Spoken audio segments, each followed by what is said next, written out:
नमस्कार दोस्तों, स्वागत है आपका हमारे चैनल में। और आज की इस वीडियो में हम बात करेंगे ब्लैक होल के बारे में। ब्लैक होल को हिंदी में कृष्णा वीवर के नाम से भी जाना जाता है और आप में से अधिकतर लोगों ने ब्लैक होल का नाम तो जरूर ही सुना होगा। तो इस वीडियो में हम ब्लैक होल के बारे में आपको पूरी जानकारी देंगे कि आखिर ब्लैक होल बना कैसे और इस ब्लैक होल को किसने दुनिया के सामने बताया और ब्लैक होल को इतना खतरनाक आखिर कहा क्यों जाता है और पूरे यूनिवर्स में आखिर कितने ब्लैक होल मौजूद हैं। चलिए फिर शुरू करते हैं। तो ब्लैक होल वो स्पेस की जगह है जहाँ पे फिजिक्स का कोई नियम काम ही नहीं करता है। इसको ऐसे भी आप समझ सकते हैं, वहाँ पे ना ही समय की कोई वैल्यू होती है, ना ही किसी प्लेस स्थान की कोई वैल्यू होती है, वहाँ पे ना ही लाइट की वैल्यू होती है। वहाँ पे सिर्फ और सिर्फ अंधकार ही रहता है, यानी बिल्कुल ब्लैक। और वहाँ पे ग्रेविटी यानी गुरुत्वाकर्षण इतना ज्यादा होता है कि किसी भी चीज को मिनटों में वो अपनी ओर खींच सकता है। आप इस तरीके से भी समझ सकते हैं, जब हम अंधेरे में टॉर्च को जलाते हैं तो हमें सामने वाली चीज रिफ्लेक्ट होके दिखाई देने लगती है, यानी वो प्रकाश के कारण, लाइट के कारण वो सामने वाली वस्तु हम देख सकते हैं। लेकिन ब्लैक होल में ऐसा नहीं है, क्योंकि ब्लैक होल में जब प्रकाश जाता है तो वो अपने अंदर उसको समाहित कर लेती है, यानी उसके अंदर कुछ भी दिखाई नहीं देता है। और स्पेस में केवल लाइट की ही वैल्यू होती है, यानी बिना प्रकाश के वहाँ पे कोई भी चीज गतिमान नहीं हो सकती है। ब्लैक होल में कोई भी लाइट पड़ती है तो गुरुत्वाकर्षण के कारण, यानी ब्लैक होल की ग्रेविटी के कारण उस लाइट को अपने अंदर वो अवशोषित कर लेती है, यानी वापस लाइट रिफ्लेक्ट नहीं हो पाती है। यानी ब्लैक होल वो जगह है जहाँ पे हर चीज शून्य हो जाती है, उस जगह को ही ब्लैक होल कहा जाता है।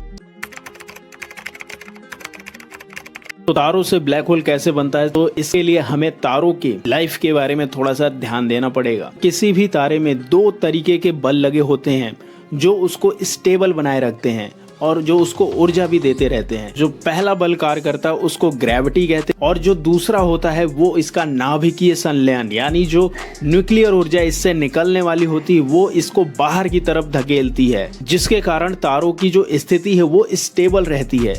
लेकिन धीरे धीरे, यानी अरबों खरबों साल के बाद, इसकी जो ऊर्जा होती है, जो नाभिकीय ऊर्जा होती है जिसमें हाइड्रोजन और हीलियम पाया जाता है, वो धीरे धीरे डिस्चार्ज होने लगती है और सिर्फ बच जाता है गुरुत्वाकर्षण बल। अब क्या होता है कि जैसे ही नाभिकीय बल इसका खत्म हो जाता है तारों का, तो ये जो तारे होते हैं वे अंदर की तरफ सिकुड़ने लगते हैं, यानी इसमें ग्रेविटी की मात्रा और ज्यादा होने लगती है, क्योंकि इनमें जो नाभिकीय शक्ति होती है वो पूरी तरीके से समाप्त हो जाती है, जिसकी वजह से इनको डेड घोषित किया जाता है।